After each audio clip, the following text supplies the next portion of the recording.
Аллаху Акбар, Аллаху Акбар. Аллаху Акбар, Аллаху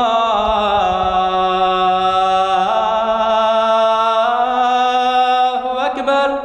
Фагим Хазрат читает азан в недавно открывшейся мечети на проспекте Тукая. Строилась она 3 года. Открытие прошло 28 декабря, перед самым Новым годом. Нет, открытие мы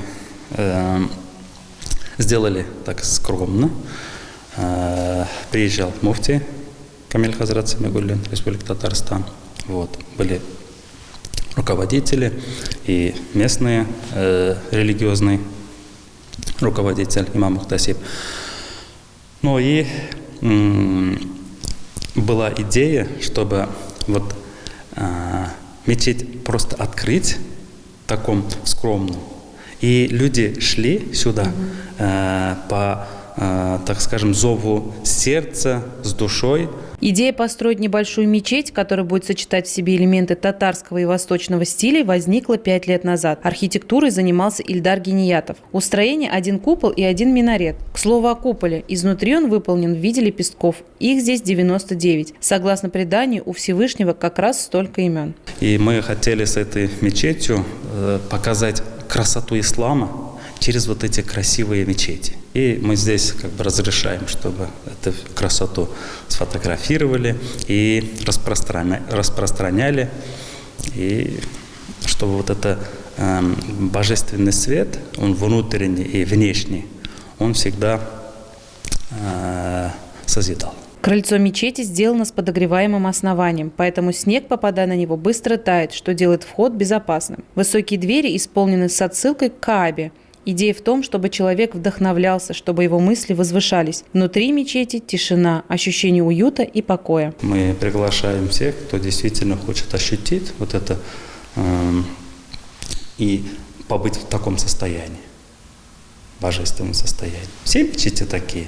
Но здесь вот изначально намеревался и такое состояние. Внутри посетители попадают в холл, где можно отдохнуть. Отсюда идут 2 входа в главную молельную комнату для мужчин и для женщин. Уборные комнаты и комнаты для омовения раздельные. Для людей с ограниченными возможностями есть лифт. В главном зале место для имама расположено в центре у мраморной стены с молитвой. Акустике, как говорят здесь, позавидовал бы даже органный зал. В будущем для молящихся хотят сделать передвижную ширму, чтобы мужчинам и женщинам было комфортно.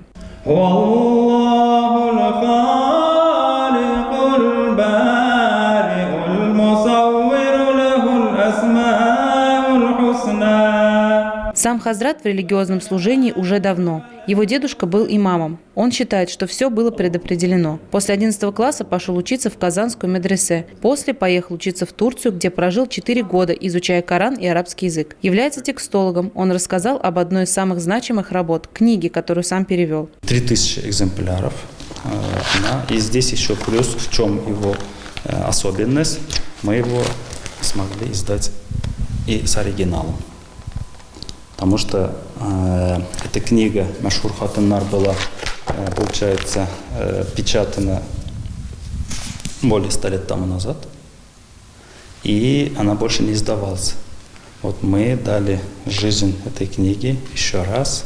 Вместимость мечети небольшая, до 50 человек. С момента открытия прошло 2 недели, и в мечети провели 2 пятничных намаза, а также уже прочитали никах. Постепенно жители города узнают о новом культовом сооружении и приходят посмотреть или помолиться. Маргарита Трегубенко, Ильнур Залятов. Новости Юго-Востока.